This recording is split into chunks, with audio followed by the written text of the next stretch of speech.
കുറേ ദിവസം മഴയൊക്കെ പെയ്ത് വെള്ളമൊക്കെ പൊങ്ങി അത് കഴിഞ്ഞിട്ട് ഒരു മഴയൊക്കെ കുറഞ്ഞ ചെറിയൊരു വെയിലൊക്കെ വന്ന ഒരു ദിവസമായിരുന്നു കേട്ടോ ഇത്. അപ്പോൾ ഞാൻ വിചാരിച്ചു നമുക്കൊന്ന് പുറത്തേക്ക് ഇറങ്ങിയാലോ എന്ന്. എനിക്ക് ഭയങ്കര ഇഷ്ടമാണ് ഈ പ്രകൃതി ഭംഗി ആസ്വദിക്കാൻ. അപ്പം ഞാൻ ജസ്റ്റ് പുറത്തേക്ക് ഇറങ്ങി നോക്കിയപ്പം മുറ്റത്ത് കിടക്കുന്ന റബ്ബറിൻ്റെ ഇലയാണ് കേട്ടോ ഇത്. ഒരു കാറ്റ് വരുമ്പോഴത്തേനും റബ്ബറിലുള്ള ഇല മുഴുവൻ മുറ്റത്തേക്ക് വീഴുവാണ്. റബ്ബർ തോട്ടത്തിൻ്റെ നടുക്ക് വീടുള്ള എല്ലാവരുടെയും അവസ്ഥ ഇത് തന്നെയായിരിക്കും. എത്ര നമ്മൾ അടിച്ചു വാരിയിട്ടാലും അത് ഒറ്റ സെക്കൻഡ് കൊണ്ട് പഴയതുപോലെ തന്നെയാകും. അപ്പോൾ ഇത് റബ്ബർ തോട്ടം ഏതാ മുറ്റം ഏതാന്ന് തിരിച്ചറിയാത്ത അവസ്ഥയിലാണ് ഇപ്പോൾ ഉള്ളത് കേട്ടോ. പണ്ട് ഞാൻ ഇതേ ഒരു സമയത്തായിരുന്നു കേട്ടോ എൻ്റെ ആദ്യത്തെ യൂട്യൂബിൽ ഞാൻ ആദ്യം ഇട്ട വീഡിയോ എടുത്തത്. അന്നും ഇതേപോലെ ഒരു മഴ പെയ്ത് ഇങ്ങനെ മുറ്റത്ത് മുഴുവൻ ഇല കിടക്കുന്ന ഒരു സമയമായിരുന്നു. അന്ന് ഞാൻ ജസ്റ്റ് ചുമ്മാ ഒരു രസത്തിന് എടുത്തതായിരുന്നു കേട്ടോ. അന്നും ഇതേ ഒരവസ്ഥ തന്നെയായിരുന്നു. ഇത് കണ്ടപ്പോൾ എനിക്ക് പണ്ടത്തെ ആ ഒരു ഓർമ്മ വന്നു, നൊസ്റ്റാൾജിയ.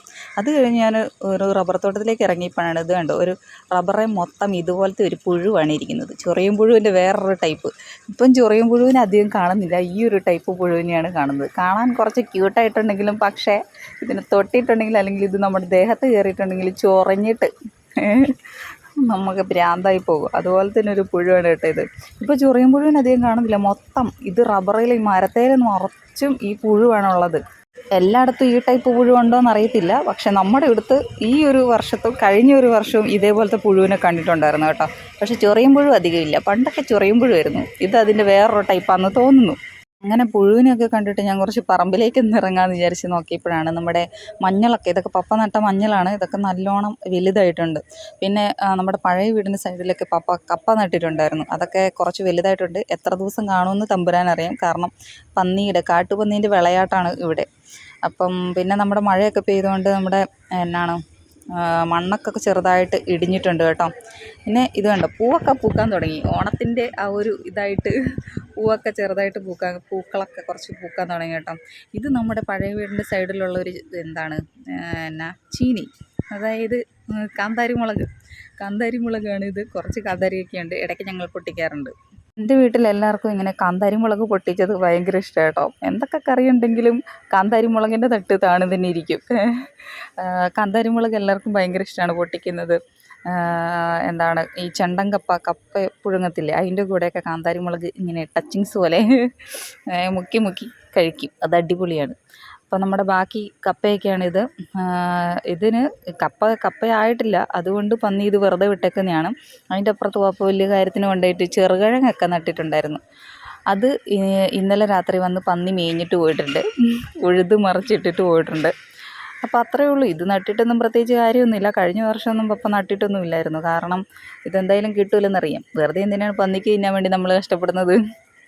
അതുകൊണ്ട് കഴിഞ്ഞ വട്ടമൊന്നും ഞങ്ങൾ കപ്പയൊന്നും നട്ടില്ലായിരുന്നു കേട്ടോ. ഈ ഭാഗത്ത് ആരും തന്നെ നട്ടില്ല, കാരണം എന്തായാലും കിട്ടുകയില്ലെന്നറിയാം. അതുകൊണ്ട് ഇപ്രാവശ്യം ചുമ്മാ ഒന്ന് ഇട്ട് നോക്കിയതാണ്. ഇപ്പം പന്നീനെയൊന്നും കാണുന്നില്ല, അതുകൊണ്ട് ഒന്ന് ഇട്ട് നോക്കിയതാണ്. പക്ഷേ പന്നി തെളിയിച്ച് ഞാൻ ഇവിടെ തന്നെയുണ്ട് എന്ന് ഇന്നലെ വന്ന് തെളിയിച്ചിട്ട് പോയിട്ടുണ്ട്. ഇതുണ്ട് നമ്മുടെ ചീനിക്കിഴങ്ങൊക്കെ പപ്പ നട്ടിട്ടുണ്ടായിരുന്നു, അതും പറിച്ചുകൊണ്ട് പോയി. അത് ഓൾറെഡി നേരത്തെ കൊണ്ടുപോയായിരുന്നു.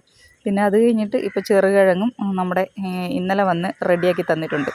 ഇപ്പോൾ നമ്മുടെ പ്ലാവാട്ടോ ഇത്. പ്ലാവ് ഇങ്ങനെ ആകാശത്തോട്ട് പോകുകയാണ്, നമുക്കൊട്ട് പറിക്കാനും പറ്റുന്നില്ല. പ്ലാവിന് അങ്ങനെ ഒരു പ്രശ്നമുണ്ടല്ലോ, നമ്മളിങ്ങനെ പറിക്കാൻ പറ്റത്തില്ല അല്ലേ, അല്ലെങ്കിൽ ഇപ്പോൾ കയറുന്ന ആരെങ്കിലും വേണ്ടേ. അപ്പോൾ അതില്ലതാനും നമ്മളിങ്ങനെ കണ്ട് താഴെ നിന്ന് കൊതി വിട്ടുകൊണ്ടിരിക്കുകയാണ്. ഇപ്പോൾ ചക്കയൊക്കെ തീർന്നു ഏകദേശം. അപ്പം ഈ വർഷത്തെ ചക്കയൊക്കെ തീർന്നല്ലോ. അങ്ങനെയാണ് കാര്യങ്ങൾ. ഇത് നമ്മുടെ കപ്പളമാണ്, ഇടയ്ക്ക് നമുക്ക് തോരൻ വെക്കാം, പഴമാണെങ്കിൽ കഴിക്കാം, അങ്ങനെയൊക്കെ. ഇത് നമ്മുടെ പഴയ വീടിൻ്റെ മുറ്റത്തെ പൂവൊക്കെയാണ്. അത് നമ്മൾ അന്ന് അവിടെ നിങ്ങളുടെ പുതിയ വീട്ടിലേക്ക് മാറിയ പിന്നെ ഇതൊന്നും നോക്കിയിട്ടൊന്നുമില്ല, പക്ഷേ തന്നെ പൂവ് പിന്നെ ഒന്നും ചെയ്തില്ലെങ്കിലും അടിപൊളിയായിട്ട് പൂവൊക്കെ പൂത്ത് നിൽപ്പുണ്ട്. ഇത് പക്ഷേ നമ്മുടെ പുതിയ വീടിൻ്റെ അവിടുത്തെ ചെത്തിയാണ്, അമ്മയുടെ ഡിപ്പാർട്ട്മെൻറ്റാണ് ഇതൊക്കെ. അമ്മ ഭയങ്കര സ്വന്തം മക്കളേക്കാൾ കൂടുതലായിട്ട് കാര്യമായിട്ട് നോക്കിക്കൊണ്ടിരിക്കുന്ന ചെടികളൊക്കെയാണിത്. പിന്നെ നമ്മുടെ വീടിൻ്റെ താഴെയും നമ്മൾ കുറച്ച് കപ്പയൊക്കെ ഇട്ടിട്ടുണ്ട്. അപ്പം എത്ര ദിവസം കാണുമെന്ന് ദൈവത്തിനറിയാം. അതാണ് ഇവിടുത്തെ അവസ്ഥ. നമ്മുടെ ആക്സലിനെ ഉറക്കിയിട്ടാണ് കേട്ടോ ഞാൻ ഇമാതിരി പരിപാടികളൊക്കെ ചെയ്തുകൊണ്ടിരിക്കുന്നത്. അപ്പോൾ അവൻ ഉറങ്ങുന്നതിന് മുമ്പ് ഇതൊക്കെ തീർത്തിട്ട് വേണം, എന്നാലേ നടക്കുകയുള്ളൂ. അവൻ ഉറങ്ങുന്ന സമയത്ത് എന്തെങ്കിലുമൊക്കെ നമ്മുടെ പരിപാടികൾ നടക്കുകയുള്ളൂ.